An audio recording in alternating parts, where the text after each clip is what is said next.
yesterday, International Day of the Older Person, but of course, every day, the importance of older people in our community, recognising some of the areas where they may be struggling or finding things difficult. An important thing to recognise every other day of the year. Joining me on the program is somebody who has some specific experience in the field of caring for the elderly, Dr. Bonnie Robinson from the Salvation Army Social Policy Unit. Kia ora, Bonnie. How are you? Kia ora. Nice to talk with you. Now, you've been involved with the Social Policy Unit for many years, but also a season with the Baptists, working particularly in this area. Tell us a little bit about that, Bonnie. Yes, so a big shout out to HBH Group, or Howard Baptist Healthcare today.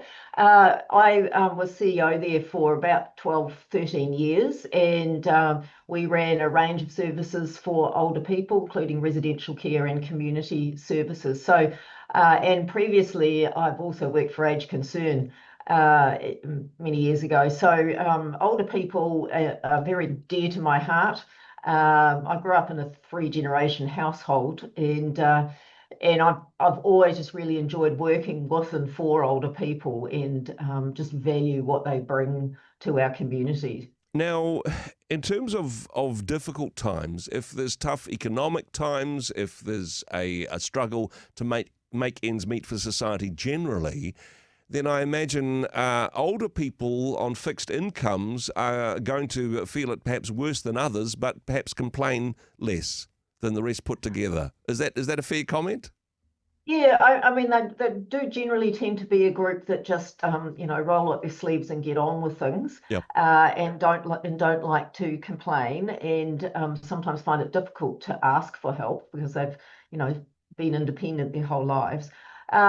We are quite lucky in New Zealand in that, we do have a universal pension. Yep. And so that does mean that in general, older people don't fall into poverty. However, that is changing, because really that was the pension assumes that you've either got a mortgage-free home when you retire, Yep, or you might be in some kind of subsidised pensioner or state housing. And increasingly that isn't the case. Mm-hmm. So we've got something like, I think it's, a high percentage of older people are reaching 65 without a mortgage-free home. Yep. And with the amount of, pensioner accommodation has actually declined. And so we've got an increasing number who are dependent on the pension, but also renting in the private market. And if they're in that situation, they can be really struggling financially. And even the basics of somebody who's on a fixed income, and the cost of everything is going up. The cost of electricity, the cost of food, that inflation is still stubbornly high. And yet, of course, the pension isn't keeping pace with that. And given the population blip, we might not even be able to afford to pay the rate that it is at the moment. Well, yes. I mean, I think one of the things we do need to really hold on to is that, our pension, as I say, has traditionally kept people from slipping below the poverty line, which is not to say that they're not struggling, and that is changing. Yes. Yep. And one of the things for older people is that, in general, although some older people go back to employment, sometimes because they have to, in general, people aren't going to be able to improve their financial situation, but that you've got what you've got. Yep. By the time you stop working. And so if the cost of living goes up and you're on a fixed income and you have very little else, and we should remember that the average amount people have in their KiwiSaver in New Zealand is about $37,000. Wow. So you've got majority of older people reach retirement with either nothing else than the pension or only a very small amount. And so that does start to get eroded very quickly when the cost of living is going up. Is there kind of a two-tier system, the haves and the have-nots, that some people do very well and spend their retirement at their holiday home or cruising overseas, and then there's people who just are really struggling to get their heads above water or even to pay their electricity bills? Yeah, absolutely. I mean, I think when our older people reflect the disparities of income and wealth that we have in the rest of the population. Yeah. But with that thing of that, once you reach retirement, and you're of an age where you can no longer go into employment, then that's it. You're not going to be able to improve your financial situation. And the other thing is that as we age, it is inevitable that we have health issues Yep. because we are mortal beings, Mm-hmm. and our bodies do start to break down, and we need health care, and we might need assistance and care. If you have money, the market is very happy to provide for your needs by and large. Yep. In terms of you can buy in gardening and you can buy in housework and all that kind of thing. Mm-hmm. Whereas if you don't have money, you're dependent on what the government can provide. And we do provide a good basic service, Yep. but it certainly doesn't provide everything. Mm. So we do increasingly have a bit of a two-tier experience of aging, where you have some people who've got plenty of money, they can kind of get what they need. There are a few gaps even for them. Yep. And people who are dependent on what the state can provide, and sometimes that's not adequate really to meet their needs or to give them a quality of life that we would probably want our older people to have. Bonnie, you talked about some people working beyond the retirement date, some because they want to and because they just love what they do, others for financial reasons. Having said that, though, of course, unemployment also stubbornly high at the moment. Is there an aspect where there's ageism in the workforce, that if there's two candidates, one is younger, one is older, it's always going to be the younger one that gets the job? Is that a reality from your experience? From the anecdotal and the voice of older people would say absolutely. It's quite hard to measure, so we haven't got a lot of stats on it. But certainly, if you talk to older people, and in employment, that really counts about 55 up. Yeah. You hear people saying, "Oh, if I lose my job, it's going to be really hard to get another one because of my age." Nobody disagrees with that. Yeah. Nobody says, no, that's not true. We all know that ageism is there, and older people do experience ageism. I mean, you just need to listen to the language that we use around aging. The compliment people give older people is they look good for their age. Wow. Yeah. Or they're good for their age, and the implication is that the only way to be a good older person is to not be old. Yeah. While because we could say to someone, "You look good." Yeah. But when it's an older person, we go, "You look good for your age." Yeah. Or even you look young for your age is a compliment. Young for your Yeah, age. exactly. Yeah. Which is. Yeah.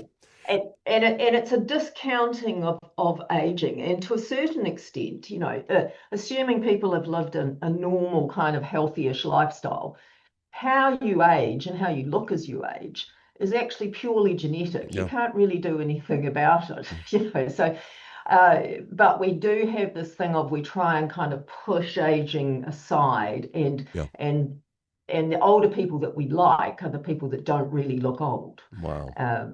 And if you look at advertising, where they're advertising things to older people, the models in those ads, by and large, will be at their most in their 50s. They will not be people 70, 80, 90. Yeah. We don't photograph those people. We don't advertise those people. And again, those with more means can afford the cosmetic procedures, etc., to look younger than they actually are, and that's what we incentivize.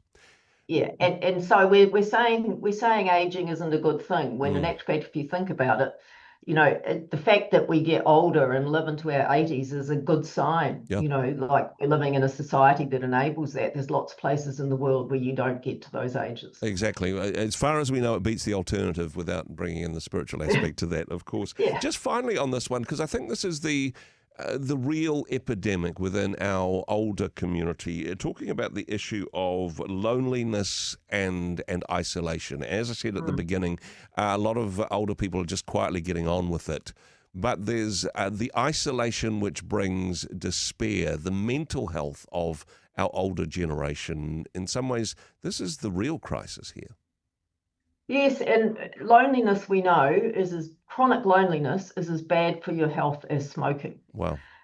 So if you are chronically lonely and isolated, your health will absolutely deteriorate. And what we do know is at least 10% of the age group, sort of 65 to 74, say that they are always or mostly lonely, and then 13% of people over 75 are always or mostly lonely. And that's probably an undercounting, Yeah. because of the fact that older people don't like to complain. Mm. So I think, community connection, connecting people up, providing the ability for people to make new friends as they age is really, really important, and shouldn't be undervalued in terms of the support that it gets, because it's actually a health issue, Yeah. as well as just a kind of a moral issue for society, that, if people are lonely, their health deteriorates.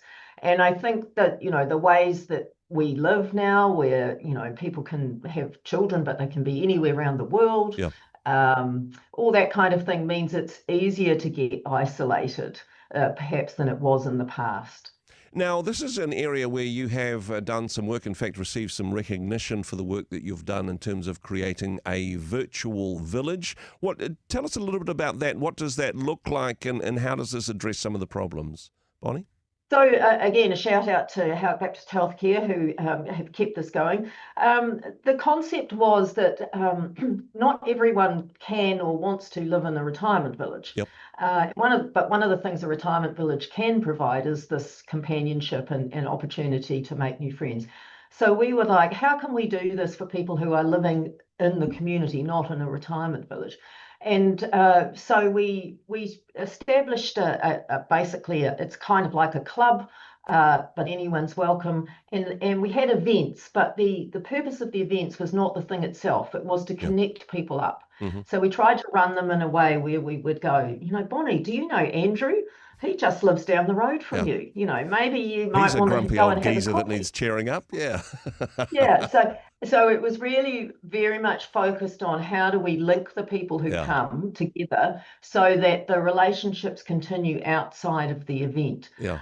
Because what we discovered talking to older people was that many older people do go to clubs, but that doesn't necessarily mean they create friendships that last beyond what they're going to. Yeah. And what we know is that if you're going to age really well, you need about 5 or 6 people you can rely on, in the sense of, if you went away, would they pick up your mail? If you needed someone to drive you somewhere, would someone be able to help you? You need about 5 or 6 of those people. And as you age, the reality is your friends sometimes die or they move away. Mm-hmm. You've got to keep making new ones. Yeah. But, so that was the point of the village, the virtual village, which is still operating in East Auckland. This is such a good idea, and it makes so much sense that the church community would be at the heart of this, not just for the older people within their congregation, but for the older people within their community. This is a wonderful way in which the church can engage. And, hey, also just wanting to give a shout out to the wonderful work that the Salvation Army does in this space as well, caring for older people. Bonnie, thank you so much for taking the time to chat with us today. Thanks for the work that you do. Of course, salvationarmy.org.nz for more information about that work. Thanks for joining us on the program today. Thank you. Hey, thanks very much for joining us in the Rhema studio. Thanks very much for watching the interview.